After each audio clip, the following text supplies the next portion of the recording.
Несогледливи се последиците ако бизнис секторот зимава помине без помош од државата.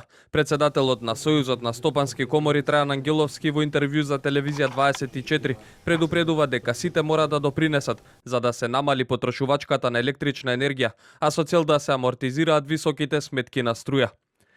Државата пак од низата предложени мерки за спас на компаниите најави дека ќе разгледа можноста да се ограничи маржата на трговците со струја на отворениот пазар, што според Ангеловски ќе даде ефект, но е само една од мерките кои треба да се преземат, за да нема редуцирање на кадар или затворање на компании.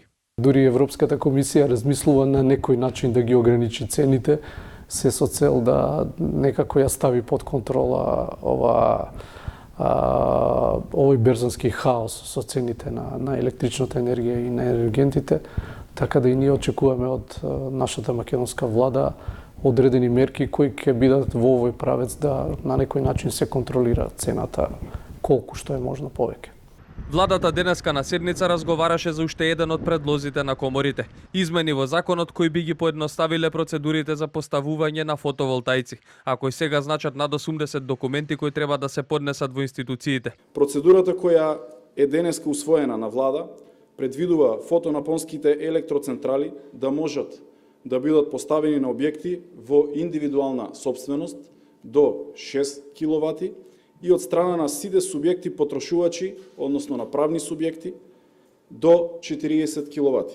За останатите предлози како да се ублажи ударот врз стопанството, од владата се уште нема став, дали на кој начин би се помогнало, бидејќи доколку домашните компании почнат да ставаат клуч на врата. Тоа би значило и директен удар врз бруто домашниот производ, за што за телевизија 24 веќе алармира и експертите.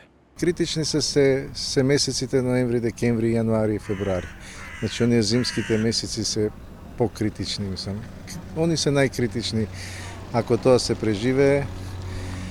А секако тие го носат бруто домашниот производ и кај нас и на секоја земја. Мислам, стопанството е она што е двигател нели на општеството. И додека владата се мисли ако коморите предупредуваат, цената на струјата на отворениот пазар денеска според берзите над 800 евра. Незината цена за утре се предвидува да биде нешто пониска, 740 евра за мегават час, сума која секојдневно варира, а за која се очекува да достигне до 1000 евра за мегават час. Државната ЕСМ пак вишокот на електрична енергија го продава само навечер, од 2 часот по полноќ до 7 часот наутро, кога секој субјект на отворениот пазар кој има потреба може да купи струја, а останатиот дел од денот продава само за домаќинствата. Во меѓувреме компаниите веќе се подготвуваат за заштеди, а со цел да може да ги поднесат високите цени на струјата. Дел ќе работат редуцирано, а хотелиерите пак веќе најавија и затворање во текот на грејната сезона, поради како што велат, неподносливо високите сметки за струја.